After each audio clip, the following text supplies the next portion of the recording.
She checked her blood pressure every morning, always the same time, always under control. 132 over 82, stable for a year. Then she started checking it again in the afternoon. Her doctor had asked her to track it twice a day for a few weeks. And every afternoon, around 2 or 3 o'clock, the same thing happened.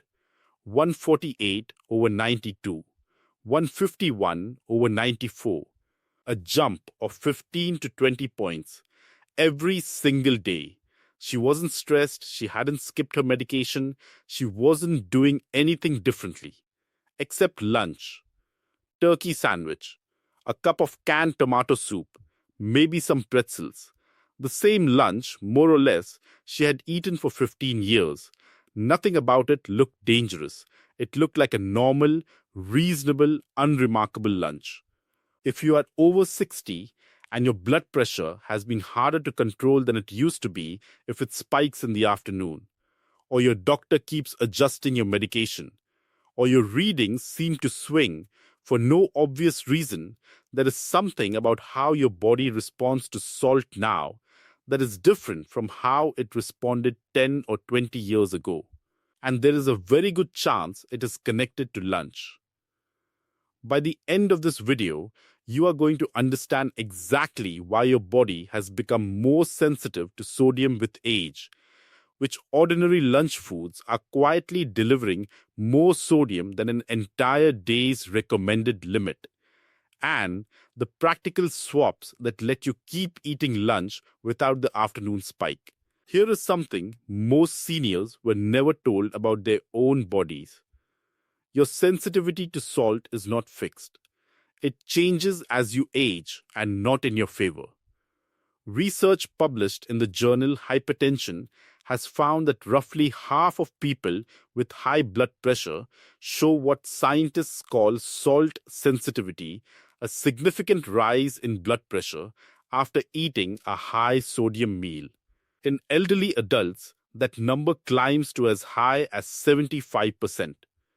3 out of 4 older adults respond to a salty meal with a measurable, sometimes significant, blood pressure rise. Here is why this happens.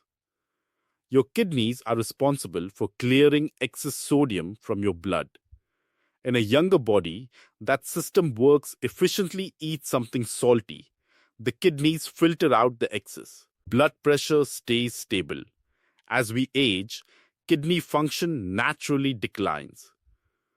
Research by Dr. Marvin Weinberger and colleagues on salt sensitivity in older adults found that this reduced ability to excrete a salt load is driven in part by lower production of natriuretic compounds, substances the kidneys rely on to process sodium efficiently.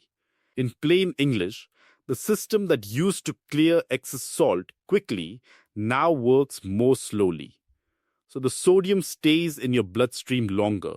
It pulls in extra water, which increases the volume of blood moving through your blood vessels. More volume against the same vessel walls means higher pressure. This is not something you did wrong. It is a normal physiological change that happens with age. But it means the same lunch that was harmless at 50 can raise your blood pressure measurably at 70. Here is what makes this especially tricky.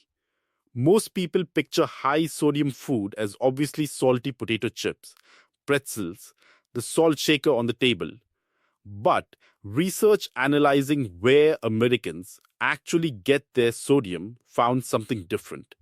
The single largest contributors to sodium intake in the United States diet are not salty snacks. They are sandwiches, soups, breads, and pizza. Foods that do not taste particularly salty at all. A turkey or ham sandwich made with standard deli meat and ordinary bread can easily contain over 1,000 milligrams of sodium, nearly half of the entire daily recommended limit for most adults, in a single sandwich. A cup of canned soup averages around 700 milligrams of sodium. Some canned soups exceed 1,000 milligrams in a single serving, nearly half a day's limit in one bowl. Add a typical lunch salad with a store-bought dressing, and you can add another 3 to 400 milligrams from just 2 tablespoons of dressing. None of this tastes overtly salty. That is exactly the problem.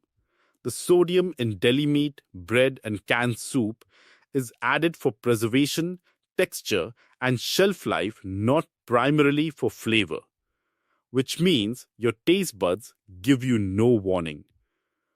Before I show you the swaps that solve this, I want to say clearly this is for educational purposes only.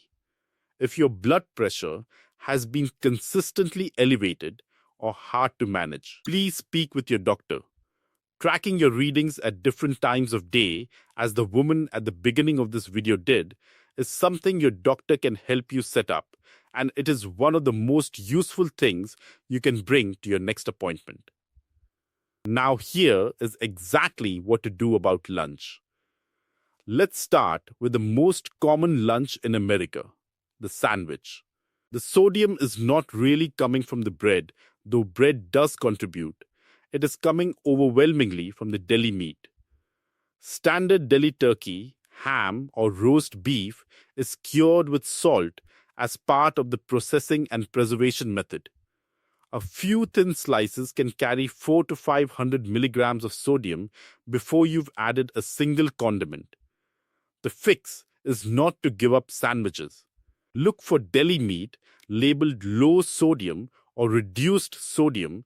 Many brands now offer versions with 30 to 50% less sodium than the standard product, with very little difference in taste. Better still, roast your own chicken or turkey breast at home, even just once a week, and slice it yourself. Without the curing process, the sodium content drops dramatically, often to a fraction of what deli prepared meat contains. For bread, choose whole grain varieties labeled lower sodium where available, and be mindful of portion 2 slices can add 4 to 500 milligrams on their own in some commercial breads. Now let's talk about soup. Canned soup is one of the most concentrated sources of hidden sodium in the American diet, specifically because sodium is used heavily as a preservative to extend shelf life. The fix here is genuinely simple. Choose soups labeled low sodium or no salt added. These exist for nearly every popular variety: tomato, chicken noodle, vegetable, minestrone, and the sodium difference is often dramatic. Sometimes a reduction of 70% or more compared to the standard version. If you make soup at home, even occasionally, you control the sodium entirely, and you can build flavor instead with garlic, onion, fresh herbs, black pepper, and a splash of lemon or vinegar at the end of cooking, which brightens flavor in a way that often reduces how much salt you feel you need. Finally, the one almost nobody suspects: salad dressing. A lunch salad feels like the healthy choice, and the vegetables genuinely are. But 2 tablespoons of a typical bottled dressing ranch, Italian or Thousand Island, can add 2 to 300 milligrams of sodium, sometimes more, and most people use more than 2 tablespoons.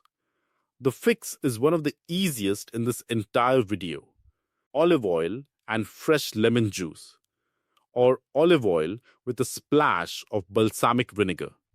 Both deliver real flavor, healthy fat, and essentially no sodium at all. This single swap, made consistently, can remove more sodium from your week than almost any other single change to your lunch routine. Here is the one sentence that matters most from this video. After 60, your kidneys clear sodium more slowly than they used to, which means ordinary lunch food sandwiches, canned soup, and salad dressing can raise your blood pressure measurably, even though none of them taste particularly salty. The fix is 3 swaps. Choose low sodium deli meat or roast your own protein at home. Choose low sodium or no salt added canned soup, or make your own. Replace bottled salad dressing with olive oil and citrus or vinegar. None of these require giving up the foods you enjoy. They simply require knowing where the sodium was actually hiding. If your blood pressure has felt harder to manage lately, you are not imagining it and you are not failing at anything. Your body changed. The information about that change just never reached you. Now it has. That is what this channel is here for every week. Not fear, just the specific truth your doctor didn't have time to explain. If this helped you today, subscribe. Every week, I bring you one thing that makes your good health decisions even better. Before you go, 7 videos, 7 things hiding in plain sight in your kitchen that quietly affect your medication and your health.